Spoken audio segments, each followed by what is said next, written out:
दोस्तों, 18 अक्टूबर 2004 रात के ठीक 9:30 तमिलनाडु का धर्मपुरी जिला, एक सुनसान कच्ची सड़क। एक सफ़ेद एम्बेसडर कार धीरे धीरे आगे बढ़ रही थी और उस कार में बैठा था वो इंसान जिसे भारत की 4 सरकारें 30 साल से ढूंढ रही थी। 30 साल, 3 दशक, 1000 से ज़्यादा दिन जंगल में। वो इंसान जिसने 184 लोगों की जान ली, 2000 हाथियों का शिकार किया और चंदन की लकड़ी के जरिए सैकड़ों करोड़ रुपए कमाए। उसका नाम था कोसे मुनिस्वामी वीरप्पन। लेकिन दोस्तों, आज का सवाल ये नहीं है कि वीरप्पन कौन था। आज का सवाल ये है, उस रात उस एम्बेसडर कार में वीरप्पन क्यों बैठा था? किसने उसे जंगल से बाहर निकाला? और क्या ये वाकई एक ऑपरेशन था या एक जाल? जवाब आपको हैरान कर देगा। लेकिन दोस्तों, इस जाल को समझने के लिए हमें पीछे जाना होगा, बहुत पीछे। 1952 तमिलनाडु और कर्नाटक की सीमा पर फैले घने गोपी जंगल। एक गरीब शिकारी परिवार में एक बच्चे का जन्म हुआ। नाम वीरप्पन। 12 साल की उम्र में उसने पहली बार हाथी का शिकार किया। 18 साल की उम्र में पहला खून। दोस्तों, वीरप्पन कोई फिल्मी विलन नहीं था, वो एक असली जंगली खतरा था।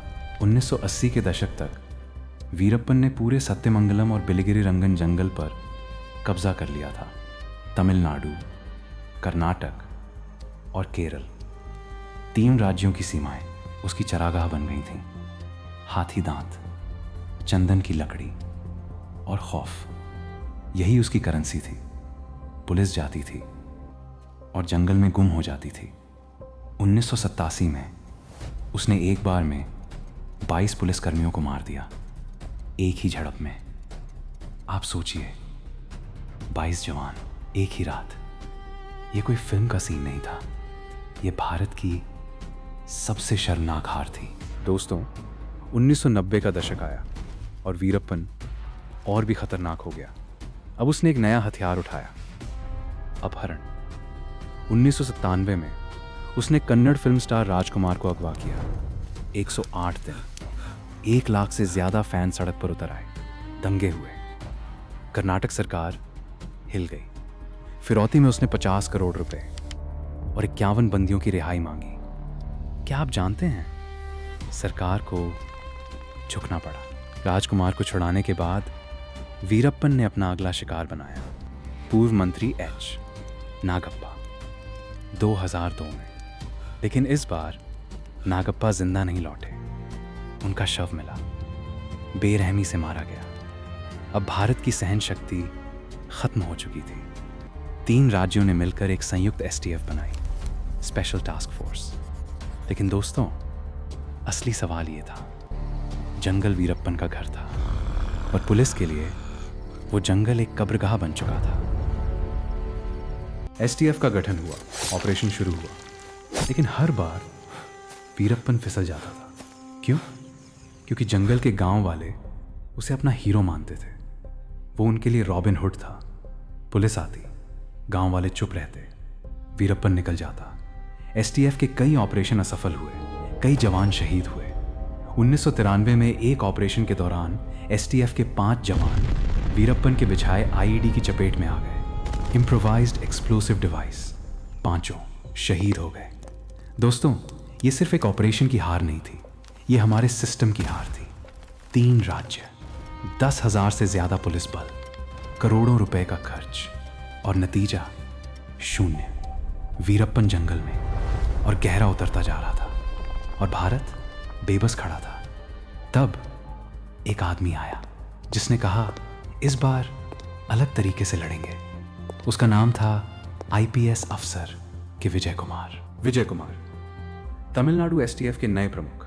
1993 में उन्होंने STF की कमान संभाली और उन्होंने एक बात समझी, जंगल में वीरप्पन को उसी के हथियार से हराना होगा, धोखे से।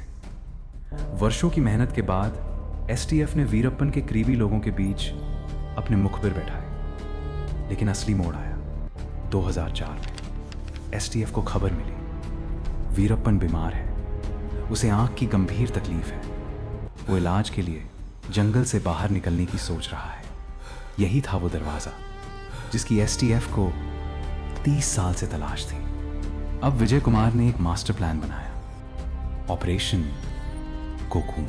इस ऑपरेशन में एक झूठी कहानी बुनी गई। एक व्यक्ति जिसे वीरप्पन जानता था और भरोसा करता था, उसके पास भेजा गया। उसे बताया गया तमिलनाडु में राजनीतिक बदलाव होने वाला है। एक बड़ा नेता वीरप्पन से मिलना चाहता है। ये उसके लिए सरेंडर का सुनहरा मौका है। वीरप्पन जो 30 साल से छुपता आया था, इस बार लालच में आ गया। उसने जंगल छोड़ने का फैसला किया। 18 अक्टूबर 2004 रात के 9:30 वो एम्बेसडर कार जिसमें वीरप्पन बैठा था धर्मपुरी जिले की पापीरेड्डीपट्टी सड़क पर चल रही थी। कार में थे वीरप्पन, उसके 3 साथी और एक ड्राइवर, और सड़क के दोनों तरफ अंधेरे में छुपी थी एसटीएफ। दोस्तों, जो हुआ वो सेकंडों में हुआ। एसटीएफ ने कार को रोका। वीरप्पन और उसके साथियों ने हथियार निकाले, जवाबी गोली मारी, और जब धुआं छंटा, वीरप्पन जमीन पर पड़ा था। उसके सिर में गोली लगी थी। मौके पर ही मौत। उसके तीनों साथी भी मारे गए। 30 साल, 184 डॉक्यूमेंटेड हत्याएं, 2000 हाथी, सैकड़ों करोड़ का चंदन, सब खत्म एक रात में।